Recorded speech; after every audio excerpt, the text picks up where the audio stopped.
This situation is becoming seriously dangerous. Stop whatever you are doing right now, because what I am about to reveal about this powerful winter system will absolutely blow your mind. This is not just another storm warning. This is a meteorological event so bizarre, so completely out of season, that it is poised to become the most devastating weather disaster to strike Canada since the historic ice storm of 1998. The numbers I'm about to show you are so shocking they will make you question everything you thought was possible for the month of June. We are talking about tens of millions of people in the crosshairs, millions facing power outages that could last for days, if not weeks, and record books being completely obliterated. And here's what will absolutely stun you. This is not a winter storm in January. This is happening right now. A monster system carving a path of destruction from northern Ontario all the way to the Atlantic coast. We are talking about a storm so massive, so intense, it has put nearly 70% of Canada's entire population under a weather alert at the same time. This has never happened before in June, not in recorded history. But here's the kicker that even the most seasoned meteorologists at Environment Canada are calling totally unprecedented. The atmospheric dynamics behind this are so abnormal that the computer models are literally breaking down, unable to grasp the intensity.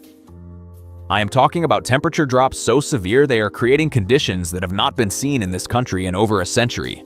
And if you think you can just wait this out, you are dead wrong. What is coming in the immediate aftermath of this storm is what truly terrifies me. Before I show you the mind-blowing satellite imagery and reveal exactly why this storm is developing into something we have never, ever seen before in the modern era, please like the video now. If you want to stay ahead of weather patterns that can change on a dime like this one, your engagement on this video is critical. It helps the algorithm push this life-saving information to people in the direct path of this storm who need to see it urgently. Let me paint you a picture of what is unfolding on June 4th, 2026. This storm just took a massive turn that nobody expected. 48 hours ago, forecasters were predicting a cool, rainy weekend for southern Ontario and Quebec, a pretty typical early June forecast. But then, something happened in the upper atmosphere that changed everything. A piece of the polar vortex, a lobe of hyperboreal frigid air that should be locked up over the Arctic, broke off and began to drift south. That in itself is unusual for June. But then it did something almost unheard of. It began to retrograde. It started moving westward, against the normal jet stream flow. Think about that. The weather started moving backwards.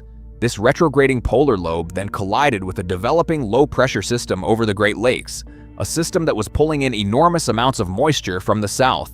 The result? A meteorological explosion. The storm underwent what we call explosive cyclogenesis. It became a bomb cyclone in June over the Great Lakes. The central pressure plummeted by 32 millibars in less than 24 hours. I'm transforming a standard low into a raging historic blizzard. The models failed to see this coming. They completely underestimated the synergy between these two features. And now, millions of people are in the path of a storm they are utterly unprepared for. We are not talking about a small dusting. We are talking about snowfall amounts that will shatter every single June record on the books. Let's start with Toronto, the biggest city in Canada. The all-time record for snowfall in the entire month of June at Toronto Pearson Airport is a trace, not a centimeter. A trace amount that melted on contact. The forecast right now is calling for 20 to 30 centimeters of heavy, wet snow. That is not breaking a record, folks. That is creating a record that may never be broken again. Think about the implications. On 30 centimeters of snow in a city where every tree is in full, vibrant green leaf. The weight of this snow will be catastrophic. Now let's move east to the nation's capital, Ottawa. Their June snowfall record is a measly 0.8 centimeters. Forecasters are now putting the city in the bullseye for 30 to 45 centimeters. 45 centimeters. That's a 1.5 feet of snow. This would be a significant snowstorm in the middle of February. In June, it is an emergency of historic proportions. The city is simply not equipped. The plows are in storage. The salt domes are empty. And more importantly, people's psychology is not prepared for this. People are in summer mode. This is going to catch so many people completely off guard. And this is where the story gets even more unbelievable. Montreal, the city that knows winter. The city that prides itself on handling snow better than anywhere else. Their all-time June snowfall record, which has stood since 1956, is 1.2 centimeters. 1.2. What are they facing now? The The latest models, the high-resolution rapid refresh models, are painting a zone of 40 to 60 centimeters right over the island of Montreal. That is almost 2 feet of snow. This has the potential to be a bigger single-day snowfall than anything they saw this past winter. But instead of falling on bare, frozen branches, it will be falling on a lush green canopy. The consequences are almost too grim to contemplate. Drop your exact location in the comments right now. I want to see where you're watching from because I want to show you how this storm is specifically going to impact your community and what it means for what's coming next. This is not just about a few canceled picnics. This is about a fundamental breakdown of infrastructure that could last for a very, very long time. But wait, there is more. Let's talk about Quebec City. They could see totals approaching 70 centimeters, enhanced by the St. Lawrence River. We are talking about numbers that are literally off the charts. We have to go back in the history books to the year 1816, the infamous year without a summer caused by the eruption of Mount Tambora, to find any analog for this kind of event. That year, Quebec saw significant snowfall in June that ruined crops and led to widespread hardship. We are witnessing a modern equivalent of that, unfolding in real time on our screens. This is a 1 in 200 year event, and the snow is only half the story. The temperatures are something out of a science fiction movie. We are looking at a temperature plunge so severe it will break records that have stood for over 150 years. Toronto was supposed to have a high of 19 degrees Celsius today. By tomorrow morning, the actual air temperature will be minus 3 degrees Celsius. But with the winds being whipped up by this bomb cyclone, gusting to 80 or 90 kilometers per hour, the wind chills will be minus 15. That is a 34-degree swing in temperature in just over a day. It is an atmospheric shock wave. In Ottawa, the wind chill will approach minus 18. Montreal, the same. These are not late autumn temperatures. These are mid-January wind chills. The human body is not acclimated to this in June. The risk of hypothermia for anyone caught outside, especially the vulnerable and homeless populations, is incredibly high. MIA and authorities are scrambling to open emergency warming centers right now, something they should be doing in December, not on the cusp of summer. Let me give you some more context for these temperature records because it's absolutely fascinating. The previous coldest temperature ever recorded in Toronto for June 5th was 2.8 degrees Celsius, set back in 1945. We are going to shatter that by 5 full degrees. 5 degrees. That is an eternity in climatological terms. In Montreal, the record low is 4.4 degrees Celsius. Forecasters are predicting an overnight low of -1. We are not just breaking records, we are obliterating them. This isn't a statistical anomaly, it's a complete paradigm shift. If this breakdown is helping you understand the true gravity of what is unfolding, subscribe immediately and ring that notification bell. When a storm develops this fast and this unexpectedly, you need every single update to make informed decisions that could literally save your life and the lives of your family. This is not fear-mongering, folks. This is a public service. Now let's talk about the infrastructure collapse, because this is where the theory and the numbers become a devastating reality. The single biggest threat is the power grid. Hydro One in Ontario and Hydro-Québec are bracing for what could be the worst power outage event in a generation. Why? It comes down to a simple, terrifying equation. The trees are in full leaf. Each leaf acts as a tiny catcher's mitt for heavy, wet snow. A branch that could easily handle 30 centimeters of light, fluffy January snow, will snap like a twig under the weight of this cement-like June snow. A single cubic meter of this wet snow can weigh up to 500 kilograms. Now, imagine tons of that weight accumulating on every single branch of every single tree lining every single street. Officials from Hydro-Québec have been issuing increasingly dire warnings. They put out a statement this morning saying, and I quote, "We are preparing for a major and prolonged outage event. The combination of heavy snow on a full leaf canopy and high winds is a worst-case scenario. We are urging all citizens to prepare for outages that could last several days." Think about that, several days. And that is the best-case scenario. Privately, engineers are terrified. This storm has chilling parallels to the 1998 ice storm, which left more than 4 million people in the dark, some for over a month. While the mechanism isn't ice, the result could be the same, a cascading failure of the electrical grid. Transmission towers are not the primary concern here. It's the local distribution lines, the wires running down your street, that are in extreme danger from falling trees and branches. We are talking about the potential for over 2 million customers in Ontario and another 2 million in Quebec to lose power. That's 4 million households plunged into freezing darkness. The economic devastation is already beginning, and here is what is absolutely fascinating about the financial destruction we are about to witness. The Insurance Bureau of Canada has already put out a preliminary alert. They are anticipating this will be a multi-billion-dollar disaster. Not a million. Billion. Easily the first billion-dollar weather catastrophe of 2026 for Canada.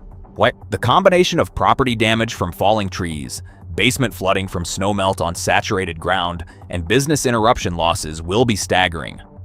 Bank of Montreal economists are already modeling the impact on Canada's second quarter GDP, and the preliminary estimates are frightening. They believe this single event could shave as much as a full percentage point off our economic growth. Think about that. One storm, wiping out a significant chunk of our national economy. And then there is transportation. It is about to grind to a complete and total halt. Let's start with the airports. Toronto Pearson, the busiest airport in the country, is facing a logistical nightmare. They are preparing for mass cancellations. We could see over 80% of flights canceled tomorrow. Why? It's not just the snow on the runways, it's the de-icing. Airlines have already scaled down their de-icing operations for the summer.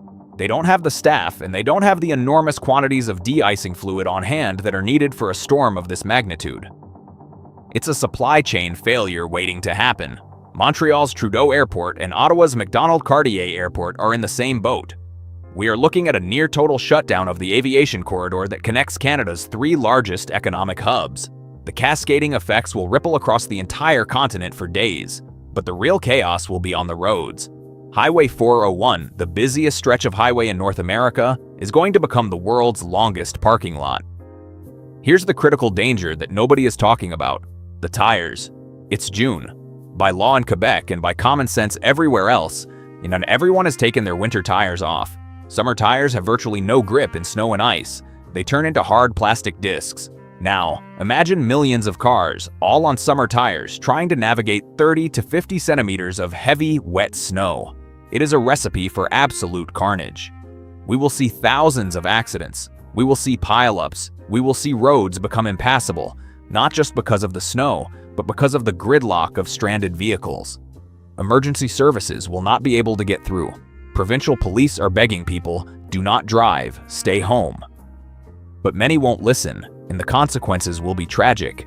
The transition from rain to snow is expected to happen rapidly this evening, turning wet roads into a sheet of ice just in time for the evening commute in many places. It is a perfectly engineered disaster. And this is where the story takes a turn that will make your jaw drop. Let's look at the official response. This morning, an emergency meeting of the cabinet was held in Ottawa. The Prime Minister, along with the Minister of Public Safety, convened a press conference. The language they used was unlike anything I have ever heard for a snowstorm. The Public Safety Minister stated, and I quote, "We have mobilized the Canadian Armed Forces. They are on standby to assist with emergency clearing and to provide aid to stranded communities. We are treating this with the same seriousness as a major hurricane or earthquake." They have activated the Government Operations Center to Level 3, a full-scale federal response. They are coordinating with provincial emergency management organizations in Ontario and Quebec. But here's the part that really tells you how serious this is. They have reached out to FEMA in the United States to coordinate cross-border response, anticipating that power crews and resources may need to be brought in from states like New York, Vermont, and Maine. When our government is preemptively asking for international help before the first snowflake has even fallen in some areas, you know they are expecting a catastrophe. The Premier of Ontario has already declared a provincial state of emergency, giving municipalities extra powers to react. The Mayor of Toronto called the situation treacherous and unprecedented. In Quebec, this has dredged up deep institutional trauma from the 1998 ice storm. They have learned from that disaster, and they are moving faster. Hydro-Québec has been a model of proactive communication, but even they are admitting that nature might be about to overwhelm their best efforts. They spoke about the vegetation risk, a clinical term for the terrifying prospect of 1 million trees collapsing onto their power lines. They are moving crews from less affected regions into the bullseye around Montreal, but there is only so much they can do when the damage becomes this widespread. Share this video immediately with your friends and family in Eastern and Central Canada. If they live anywhere from Sault Ste. Marie to Halifax, they need to understand the true scope of what is about to hit them. This detailed analysis could help them make preparations that will keep them safe when the power goes out and the roads become impassable. Let's dig deeper into the science here, because what the meteorologists are saying is truly chilling. A senior climatologist at Environment Canada, speaking on background, called this a weather black swan event. A black swan is an event that is beyond the realm of normal expectations, something so rare it is almost impossible to predict. He explained that our climate models are built on historical data, on what has happened before, but when you get an event that has no modern precedent, the models can fail. They can struggle to resolve the intensity. That's what's happening here. The model that performed the best, the European model, hinted at this possibility a few days ago, but even it was too low on the snowfall totals. The American and Canadian models were even further off. They simply couldn't believe that a storm system could intensify this rapidly and pull in this much cold air in June. Let me explain the concept of a retrograding low in more detail, as it's the key to this whole disaster. Normally, weather in the mid-latitudes of the northern hemisphere moves from west to east, guided by the jet stream. It's a one-way street.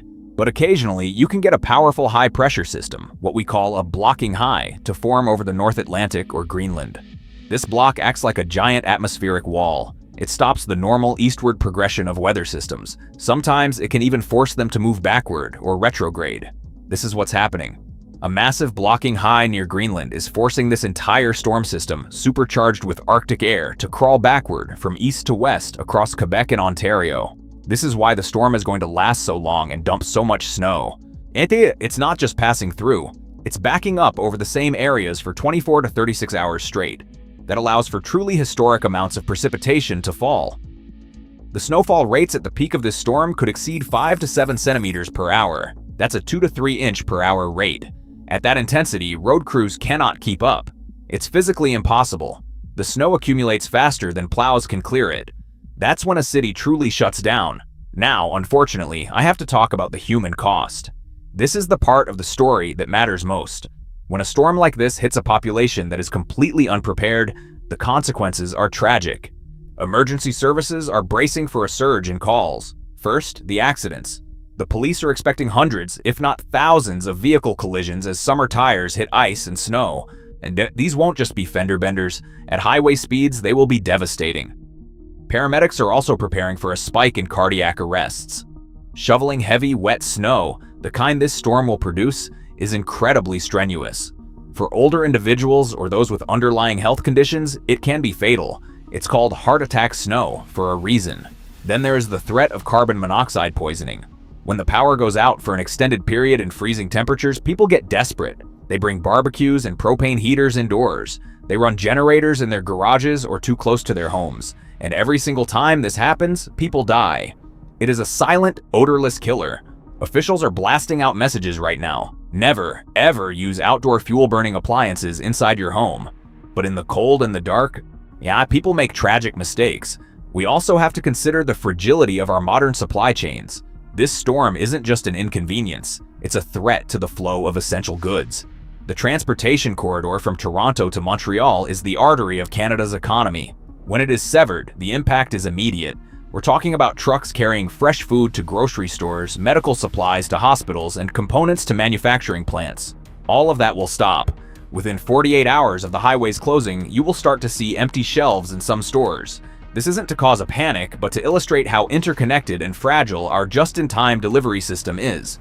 This storm will expose that fragility in a brutal way. The Port of Montreal, a vital link for goods coming from Europe, will likely have to suspend operations due to high winds and snow. The ripple effects will be felt for weeks. Here's the question I want you to answer in the comments. Have you ever seen snow in June where you live?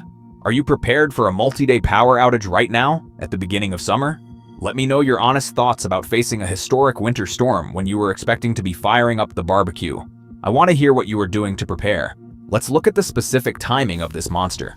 For southern Ontario, including the greater Toronto area, the rain is expected to change over to heavy snow late this evening, around 10 p.m. The heaviest snowfall will occur overnight and through Friday morning, right during the morning commute.